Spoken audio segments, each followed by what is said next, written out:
Hey guys, स्वागत है आपका स्टडी फॉर नौकरी चैनल पे। और आर एस खुरमी के ऑब्जेक्टिव्स के सॉल्यूशंस डिस्कस कर रहे थे थर्मोडायनेमिक्स के लिए। 9th लेक्चर है ये। इससे पहले के लेक्चर्स नहीं देखे हैं तो प्लेलिस्ट में जाके विजिट कीजिए। स्टडी फॉर नौकरी को आप टेलीग्राम पे ज्वाइन कर सकते हैं, ये हमारी यूनिक आईडी है। इसके अलावा आप इंस्टाग्राम पे हमें फॉलो कर सकते हैं। ये सारे टॉपिक्स हम ऑलरेडी कवर कर चुके हैं और थर्मोडायनेमिक्स का टॉपिक हमने चालू किया है। तो 220 तक क्वेश्चंस हम पिछले वीडियोस में डिस्कस कर चुके थे और उसके बाद के वीडियोस हम उसके बाद के क्वेश्चंस हम इस वीडियो में डिस्कस करेंगे। दूसरी बात, ये टॉपिक अभी चल रहा है ना, एयर स्टैंडर्ड साइकिल या गैस साइकिल, इस पर मैं ऑलरेडी एक थ्योरेटिकल वीडियो बना चुका हूँ जिसमें मैंने वेरियस साइकिल्स को डिस्कस किया है, उनके अंदर जो प्रोसेस होती है उसको डिस्कस किया है, किस तरीके से उस पैरामीटर्स को चेंज किया जाए तो उसकी एफिशिएंसी, वर्क डन पे क्या फ़र्क पड़ेगा। ये सारी चीज़ें मैंने वहाँ पे डिस्कस कर चुकी हैं। तो अगर आपने वो वीडियो नहीं देखा है तो प्लीज़ जाके उसे देखिए, क्योंकि उसको देखने के बाद ये सारे क्वेश्चंस आपसे बहुत ही आसानी से बन जाएंगे। अ cycle consist of one constant pressure, one constant volume और एक आइसेंट्रोपिक प्रोसेस। तो ऐसी साइकिल होती है आपकी डीजल साइकिल। ये एक आइसेंट्रोपिक, फिर उसके बाद ये आपकी कांस्टेंट प्रेशर, ये आपकी दूसरी आइसेंट्रोपिक और ये कांस्टेंट वॉल्यूम। ठीक है, तो ये आपकी डीजल साइकिल में देखने को मिलेगी। विच of the following is the correct statement, इनमें से कौन सा करेक्ट स्टेटमेंट है। For a given compression ratio auto and diesel cycle की सेम एफिशिएंसी होती है, बिल्कुल गलत। फिर है for a given compression ratio auto cycle is more efficient then आपकी डीजल साइकिल, तो ये तो बिल्कुल सही है ना। फिर गिवन कंप्रेशन रेशियो, तो ये सब उल्टी सीधी बातें लिखी हुई है। खैर, बी ऑप्शन हमारा करेक्ट ऑप्शन होगा। Which of the following is the correct statement, इनमें से कौन सा करेक्ट है। ठीक है, तो देखिए, इरिवर्सिबल इंजन जो होगा उसकी मैक्सिमम डेफिशिएंसी होगी। एफिशिएंसी का उल्टा क्या, डेफिशिएंसी। और इरिवर्सिबल इंजन होगा तो उसकी मैक्सिमम होगी। तो इसमें कोई आपको लोड लेने की बात ही नहीं है। The efficiency of the dual combustion cycle, तो डुअल कंबशन साइकिल जो होती है वो क्या होती है, थोड़ा सा वो पार्ट है ऑटो और डीजल साइकिल, दोनों को कंबाइन कर दिया। और जो डीजल साइकिल है उसमें वो कट ऑफ रेशियो पे डिपेंड करता है, तो इसमें भी डिपेंड करता है कट ऑफ रेशियो पे इसकी efficiency. When the cut off ratio dash कर दें तो efficiency of diesel cycle approach कर जाएगी एफिशिएंसी ऑफ की ऑटो साइकिल की। तो 1 - r की पावर गामा -1 रो की पावर गामा -1 डिवाइडेड बाय रो -1, और आते आते क्या लटक जाता है, गामा। तो ठीक है, आप इस रो को जीरो रख दो। तो ये जब आप रो को यहाँ पे जीरो रखेंगे हैं, तो ये जो पूरा आपको फॉर्मूला दिखने को मिलेगा ना, देखिए यहाँ पे ये थोड़ा सा इनडिटरमिनेट फॉर्म में हो रहा है, पर जब आप इसको सॉल्व करेंगे ना तो ये सारा जो चीज़ें हैं ये आपकी हो जाएंगी 1 के बराबर। ठीक है, ये 1 के बराबर हो जाएगी, और जो फॉर्मूला है ना 1 - r की पावर गामा -1 आ जाएगा। थोड़ा लिमिट्स लगानी पड़ती है इसमें। खैर, आप जब इसको जीरो रख देंगे तो ये आपको मिल जाएगा ऑटो साइकिल के बराबर। The efficiency of the dual combustion cycle for the same compression ratio, तो डुअल कंप्रेशन साइकिल की जो रेशियो होगी, एफिशिएंसी होगी सेम कंप्रेशन रेशियो की, सबसे ज्यादा होगी ऑटो की, फिर होगी डुअल की, फिर होगी डीजल की। तो डीजल के कंपैरिजन में ज्यादा होगी और ऑटो के कंपैरिजन में कम होगी। Closer gas turbine cycle works on Joule cycle, बिल्कुल सही है, जूल साइकिल ब्रेटन साइकिल पे काम करती है। In the close cycle gas turbine air is compressed, तो एयर को हम आइसेंट्रोपिकली कंप्रेस करते हैं। टीएस डायग्राम बना के बताया था मैंने आपको पिछले वीडियो में, इस तरीके से बनता है। ये जो दो प्रोसेस होंगी ये कांस्टेंट प्रेशर प्रोसेस होंगी, यहाँ पे प्रेशर कांस्टेंट रहेगा। और यहाँ ये जो दो प्रोसेस हैं ये आपकी एग्जैक्टली टीएस डायग्राम पे वर्टिकल लाइन से मतलब आइसेंट्रोपिक प्रोसेस है। और यहाँ पे कंप्रेसर लगता है और यहाँ लगती है आपकी टरबाइन। किस तरीके से चलती है, ऐसे। डायरेक्शन बताना बहुत जरूरी है। A gas in a cooling chamber of a close cycle gas turbine is cooled, तो कूल की किस तरीके से की जाती है, देखिए कूल करना है तो हीट रिजेक्ट करना होगा। और आइसेंट्रोपिक प्रोसेस होती है वो होती है एडियाबैटिक। एडियाबैटिक में तो हीट ट्रांसफर होता ही नहीं है, तो कौन से में होगा, कांस्टेंट प्रेशर में होगा, 29 का 80 होगा। Which of the following statement is wrong, इनमें से कौन सा रॉन्ग है आपका। Close cycle gas turbine are external combustion, तो बिल्कुल सही है। देखिए, एक्सटर्नल कंबशन में क्या होता है कि हम आग बाहर जलाएंगे, आग बाहर जलाएंगे, धुआं बाहर निकलेगा। वो आपके जो वर्किंग फ्लूइड है उसके साथ मिक्स नहीं होगा, सिर्फ हीट सिस्टम के अंदर आएगी। ओके, तो इस टाइप में जब क्लोज साइकिल रहेगी, मतलब एक ही फ्लूइड को बार बार घुमा रहे हैं अपन, तो उसमें कंटेमिनेशन नहीं होना चाहिए, उसमें धुआं नहीं आना चाहिए, तो वो बाहर ही रहेगा। Okay, in a closed cycle gas turbine the pressure range depend on atmospheric pressure. अब देखिए, जब क्लोज साइकिल होगी ना, तो क्लोज साइकिल जब होती है, पहले मैं ओपन साइकिल बताता हूँ। देखिए ओपन साइकिल में क्या किया, अगर मैं टीएस डायग्राम इसका बनाऊं और फिर आपको समझाऊं, तो इस तरीके से ओपन साइकिल बनेगी। यहां पे मैंने अपने फ्लूइड को कंप्रेस किया, यहां पे मैंने इंटरनल कंबशन किया, जैसे कि आपके पेट्रोल इंजन में होता है। ठीक है, पेट्रोल इंजन भी हाँ ओपन साइकिल का एग्जांपल है। पेट्रोल इंजन को ही ले लेते हैं, इसको छोड़िए, ज़्यादा अच्छे समझ में आएगा। पेट्रोल इंजन लिया, ओके, फिर उसके बाद फ्यूल और एयर का मिक्सचर गया पेट्रोल के आपके सिलेंडर पिस्टन अरेंजमेंट में, कंबशन चेम्बर में, स्पार्क हुआ, ब्लास्ट हुआ एक तरीके से, है ना, इग्नाइट हुआ कहूंगा, इग्नाइट हुआ, ब्लास्ट नहीं कहूंगा, इग्नाइट इग्निशन हुआ।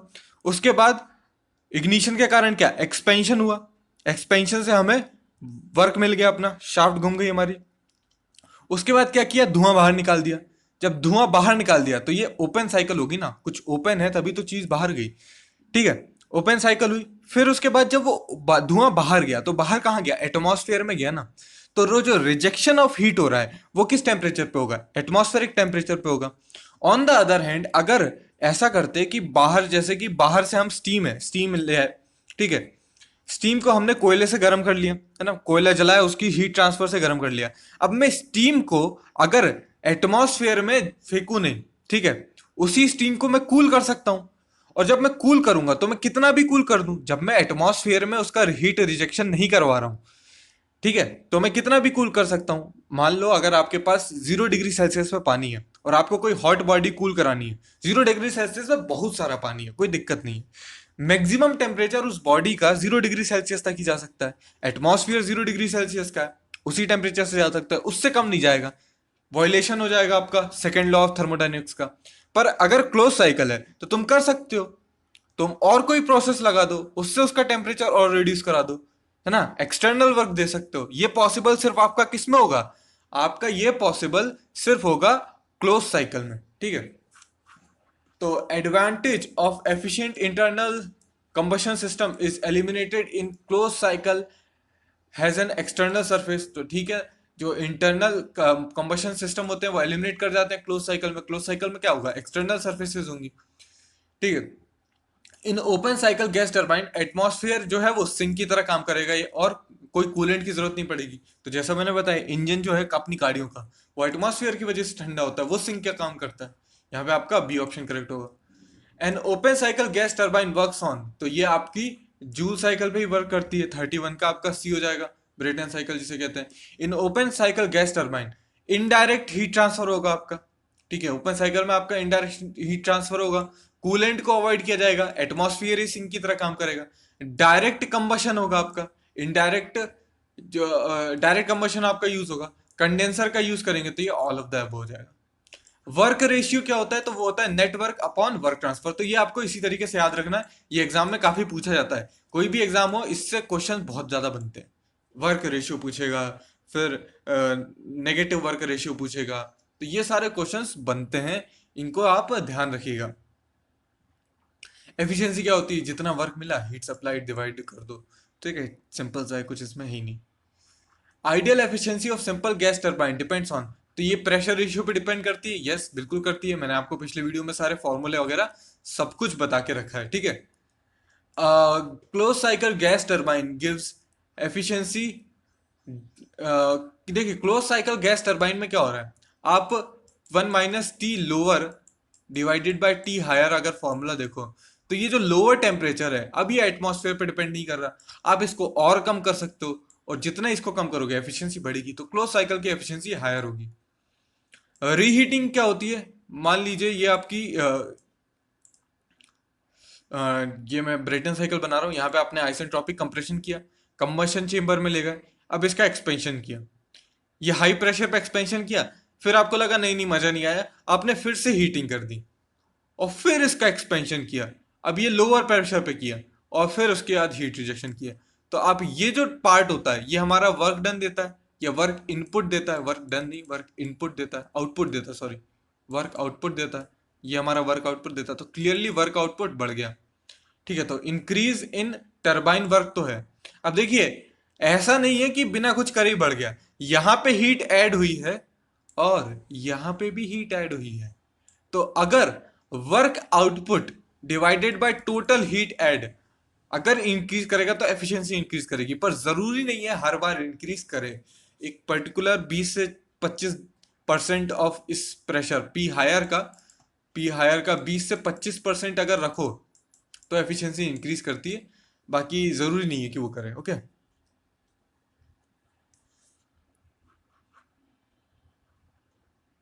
The work ratio of a simple gas turbine depends upon, तो work ratio simple gas turbine का आपका डिपेंड करेगा प्रेशर रेशियो पे, मिनिमम साइकिल पे, ये सब पे आपका डिपेंड करेगा। डी ऑप्शन आपका करेक्ट होगा। In an ideal gas turbine plant it is assume that the compression and expansion process, तो मैंने बताया कंप्रेशन और एक्सपेंशन प्रोसेस आपकी कैसी होंगी, होंगी आइसेंट्रोपिक। ठीक है, और हीट एडिशन और हीट रिजेक्शन प्रोसेस होंगी constant pressure. Thermal efficiency gas turbine का फॉर्मूला क्या होगा, ये आपको फॉर्मूला दिख जाएगा। आर जो है वहां पे प्रेशर रेशियो, अगर ये आर आपका प्रेशर रेशियो की जगह आपका होकर क्या बोलते हैं कंप्रेशन रेशियो होता, तो यहाँ पे ये गामा -1 नहीं आता, सॉरी ये गामा नहीं आता ऊपर वाला। ठीक है, वन अपन गामा -1 आता है, जैसा कि उस केस में होता है। किस केस में, ऑटो साइकिल की केस में।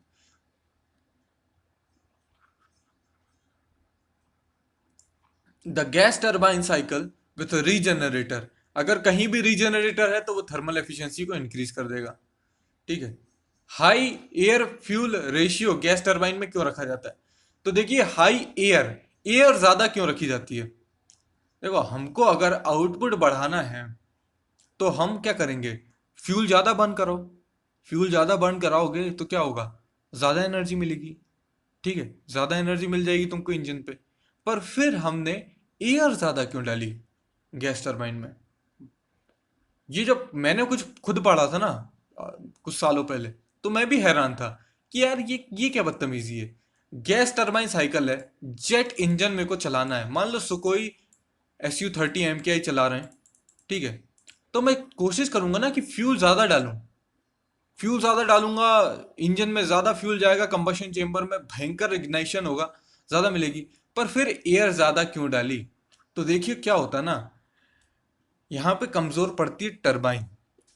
जो टरबाइन होती है ना, वो ज्यादा टेम्परेचर झेल नहीं पाती। टरबाइन बनती है एलॉय की। अब एलॉय होता है एक तरीके से मेटल का मिक्सचर है, दो मेटल को मिला दिया जाए। अब बहुत ज्यादा जब टेम्परेचर चला जाएगा ना, करीबन 2000 2500 डिग्री सेल्सियस के आसपास जब टेम्परेचर जाएगा, तो मेटाबॉलिक लिमिट रीच कर जाती है एलॉय की। अब मेटाबॉलिक लिमिट के बाद क्या होता है, वो अपनी स्ट्रेंथ खोने लगता है, अब उससे नहीं सहा जाता, अब इतनी गर्मी नहीं सहा जाएगी। तो जब ऐसा होता है ना, तो वो फैलने लग जाता है। ठीक है, फैलने लग जाएगा मतलब मेल्ट होने लग जाएगा। तो ये सारी चीजें ना हो, अगर ये सारी चीजों का, भाई टरबाइन जो जेट इंजन में लगी हुई है ना, उसकी एक स्पेसिफिक प्रोफाइल होती है, उस पे उस स्पेसिफिक प्रोफाइल से होते हुए जब फ्लू गैसेस जाती है ना, तब वो काम करती है बढ़िया तरीके में। अगर वो प्रोफाइल खराब हुई तो भैया जो पायलट बैठा है ना उसकी लग जाएंगी। तो ऐसा ना हो, इस वजह से उसको ठंडा करना पड़ता है। अब ठंडा कैसे किया जाए, ठंडा कर, अब वहां, अब टरबाइन अपने आप में एक कॉम्प्लेक्स मैकेनिज्म है, मशीन है। ठीक है, अब उसको ठंडा करने के लिए ऐसा तो नहीं है कि सिलेंडर, जैसे अपना पिस्टन सिलेंडर होता है, पिस्टन सिलेंडर में क्या होता है, बाहर एक गोल सा हिस्सा है सिलेंडर का। ठीक है, उसके चारों तरफ तुम पानी भर दो, वाटर जैकेट लगा दो, बढ़िया ठंडा हो जाएगा, रेडिएटर लगा दो। पर टरबाइन तो घूम रही है ना बहुत तेजी से, अब उसको कैसे ठंडा करोगे, उसमें तुम पानी तो डाल नहीं दोगे। तो क्या करते हैं, एयर ज्यादा करते हैं। अब एयर तो होती है, बाहर से हम एयर सक करते हैं, है ना, बाहर के एटमॉस्फेयर से सक करोगी। बाहर का टेम्परेचर कितना होगा, बहुत ज्यादा, 30 डिग्री सेल्सियस, 40 डिग्री सेल्सियस, अरे बहुत गर्मी है, 50 डिग्री सेल्सियस। ठीक है, इतना ही होगा।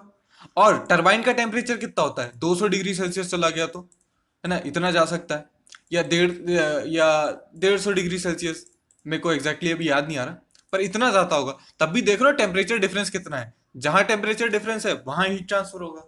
ठीक है, तो ज्यादा हीट हम लेते हैं, ऑल्दो ये जो टेम्परेचर है ये एयर का इतना नहीं रहेगा, कंबशन चेम्बर में जाने के बाद इसका टेम्परेचर बढ़ेगा, पर तब भी एयर ज्यादा रखोगे तो टेम्परेचर फिर भी एक परमिसिबल लिमिट में रहता है। तो रिड्यूस करता है exhaust temperature, exhaust temperature reduce करेगा तो आपका क्या होगा, जो टेम्परेचर है वो आपका कम हो जाएगा टरबाइन में, और उस वजह से टरबाइन डैमेज भी कम होती है।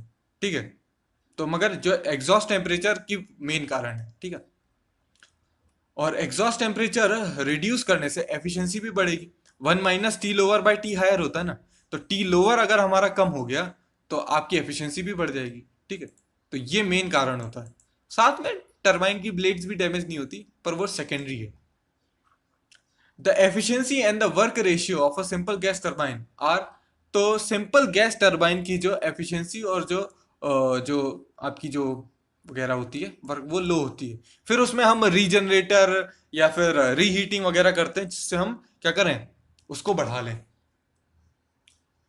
ठीक है, तो ये वीडियो था। आशा करता हूँ वीडियो आपको पसंद आया। वीडियो पसंद आया तो लाइक कीजिए, चैनल को सब्सक्राइब कर लीजिए, बेल आइकन को प्रेस कर लीजिए, वीडियो को शेयर कर दीजिए जो भी सिमिलर एग्जाम्स की तैयारी कर रहे हैं। Thanks for watching and have a nice day.